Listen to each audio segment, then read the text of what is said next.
very distinctive, challenging and precarious manner of intimidation. In 1999, the territorial integrity of the Indian nation was violated by Pakistan in the icy heights of the Kargil sector, with an aim to pressurize the Srinagar to Leh National Highway and force India to throw away the Siachen Glacier. The Indian Army responded by positioning superior ground forces in a phenomenal and record-breaking effort to teach the enemy a lesson by launching Operation Vijay. The initial targets chosen to be cleared were the Tiger Hill complex and Tololing Ridge, the deepest incursion of enemy and closest to the National Highway. On 23rd May, 18 Grenadier and 1 Naga regiment of the Indian Army assaulted the enemy on Tololing Ridge, but accurate and deadly enemy fire brought the Indian attack to a grinding halt by the 24th. It was at this juncture the IAF was called in to commence its close air support campaign in Kargil. The dedicated helicopter gunships of the IAF were not able to operate effectively in the rarefied air of the Kargil sector. Service ceiling of heavy-duty gunship helicopter Mi-35 was limited to 10,000 feet, while the occupied heights at Kargil were at 15,000. In a first of its kind, a decision was taken by the IAF to convert its troop-carrying workhorse, the Mi-17 helicopter, into an attack gunship. It was the only IAF helicopter capable of operating between 10 to 18,000 feet with some manner of ordnance. At those heights, it could carry 4 UB-32 rocket pods with S-5 57mm rockets. Keeping in mind the envisaged role, Mi-17 helicopters of 129HU, the Nubra Warriors, and 152HU, the Mighty Armor, were inducted into Srinagar Air Base during mid-May. This offensive component was commanded by a tough and experienced veteran of the Siachen Glacier Operation Tour, Wing Commander A.K. Sinha. They had arguably the most difficult task of the air assault operation to undertake, move at precariously low operational speeds while straining their machines to hang on in thin air, face the gauntlet of enemy anti-aircraft effort and stay focused enough to engage and destroy the enemy. Some would say that their way led to certain death. At Tololing, the enemy comprised mainly of soldiers from Pakistan 4 and 6 Northern Light Infantry, supported by elements of the elite Special Service Group Commandos.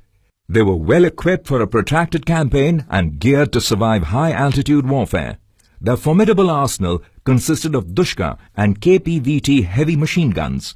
All Pakistani fortified Sangar complexes had at least a couple of these belt-fed guns which were formidable anti-aircraft weapons, beside being infantry killing machines.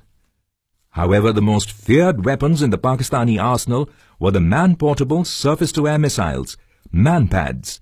These were the Stinger and Anza II. Operation Safed Sagar commenced with true grit, guts and glory in the early mornings of the 26th of May.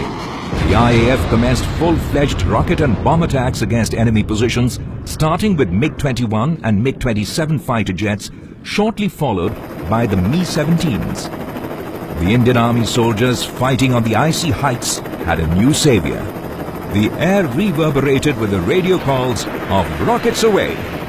The air attacks followed a similar profile on 27th May, and that's when the first of the SAMs were encountered over Tololing.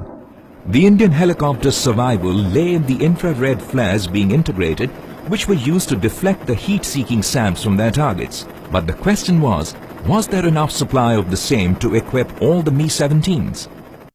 At 0200 hours on the 28th of May, preparation and arming of the 4 Mi-17s for the planned assault for the morning had been done.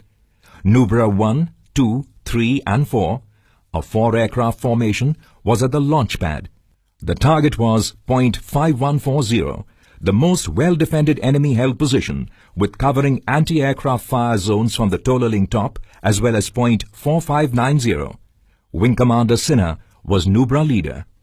However, Nubra formation had a problem. The IR flare dispensing system on board Nubra 3 was not functional. Sinha advised the pilot of Nubra 3, Flight Lieutenant S. Muhilan, to stay on the ground. But a charged-up and overtly brave Muhilan was not the one to back out. The flight commander of 152HU, squadron leader Rajiv Pundir, volunteered to fly as the co-pilot along with Muhilan. The whole formation vowed to deliver their most devastating blow right in the enemy's lair at height 5140. Their fighting ethos were to be tested soon. The four-ship Nubra formation took off as planned, and the pilots lined up in staggered positions to proceed to their targets. The helicopters would carry out trailing attacks with time between the attack run of each helicopter. Also, attacks from different directions were to be carried out. They had, however, been spotted well in advance by the Pakistani defenders. The stream of hot lead followed the attack run of Nubra 1, who, unshaken, released his salvo of rockets on the Pakistani positions. The enemy started shooting off SAMs, and Sinha spotted a couple of them which flew past him due to the deception of the IR flares and sheer good luck. He ducked towards the safety zone of the Bimbatnala and saw Nubra 2 move in and carry out a well-executed rocket attack. Sinha was, however, worried about Muhilan and Pundhir in Nubra 3 as he saw a barrage of SAMs flying around in the air. Nubra 3 continued onto the target, dodging the initial fusillade of fire and a couple of SAMs which missed the helicopter. Over the target, Nubra 3 fired all its complement of rockets, which landed over the target in an effective manner. The NLI commander at point 5140 shouted for all SAM launchers to fire at will. The SAMs kept flying around Nubra 3 and missing them. It seemed for a moment that they had cheated death in the absence of any flares to distract the heat-seeking SAMs. But then, just as Nubra 3 banked to lose altitude, it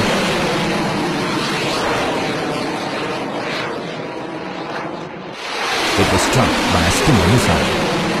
Nubra 3 was engulfed in flames and hit the valley floor before breaking apart. Meanwhile, Nubra 4 carried out his attack and ducked in to commence the exit maneuver.